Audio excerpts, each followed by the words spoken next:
Welcome to the Explainer. Today, we are decoding a phrase that you've probably heard echoing in classrooms, on the news, and literally all over the internet. Our goal right now is to cut straight through the noise, strip away all the tech jargon, and distill this massive concept down to its absolute fundamentals. Okay, let's dive into this. What is generative AI specifically for school students? It's a huge question. When we hear these kinds of terms tossed around, it's incredibly easy to feel like you're already behind the curve, or like, you need an advanced computer science degree just to even participate in the conversation. But that is exactly the myth we're going to bust today. We're going to look at this precise question not as some daunting mystery, but really just as a simple puzzle waiting to be solved. So let's break down the fundamentals.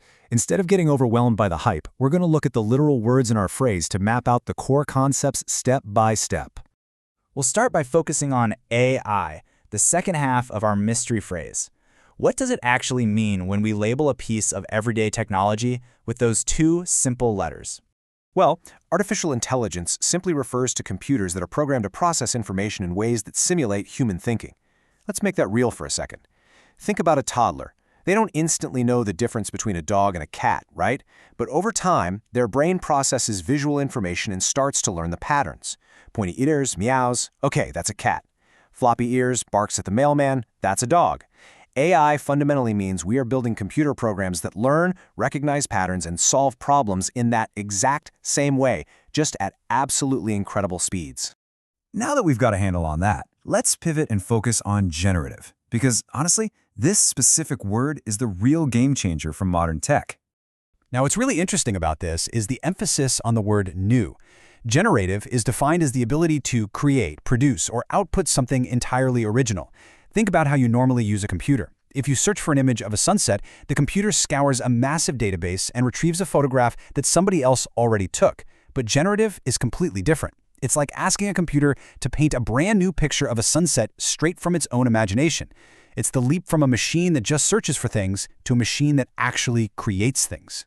And this comparison brilliantly illustrates that exact shift. On one side, you have traditional computers. They're rigid. They require exact, line-by-line instructions.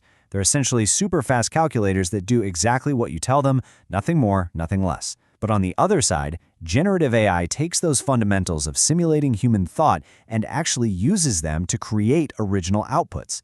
It doesn't just regurgitate a pre-programmed response, it engages in fluid creation.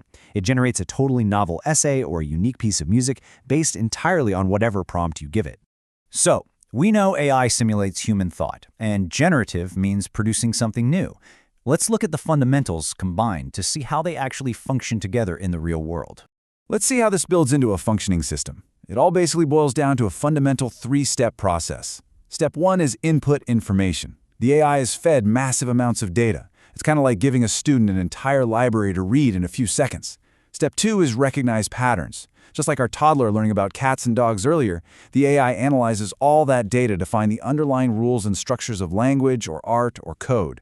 And finally, step 3 is generate output. When you give the AI a prompt, it uses those learned patterns to construct a brand new original response. So it's input, pattern recognition, and then generation. All right, with those mechanics totally clear, let's bring back our original question. What is generative AI for school students? Because an explainer isn't just about defining terms, it's about context. We really need to focus on for students. Why is understanding these basic building blocks absolutely crucial for you in your daily life right now? Well, stepping into a classroom today without understanding generative AI is kind of like walking into math class without knowing what a calculator is. By mastering these fundamentals, you become an informed, empowered user instead of just a passive consumer. So the crucial point is how you actually frame this new reality and utilize it.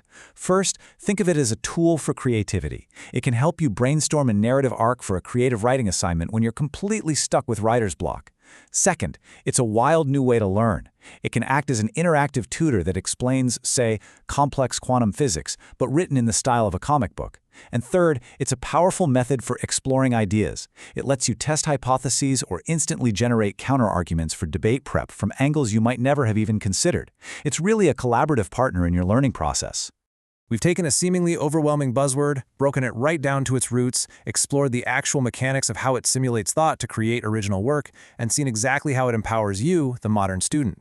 You now hold the fundamental puzzle pieces. You understand the incredible potential of this technology as a tool for learning and creativity, so I want to leave you with a final thought to spark your ongoing curiosity as we wrap up this explainer today. Now that you actually know the fundamentals, what will you generate next? Thanks for hanging out with me. Keep learning, keep questioning, and I'll catch you next time.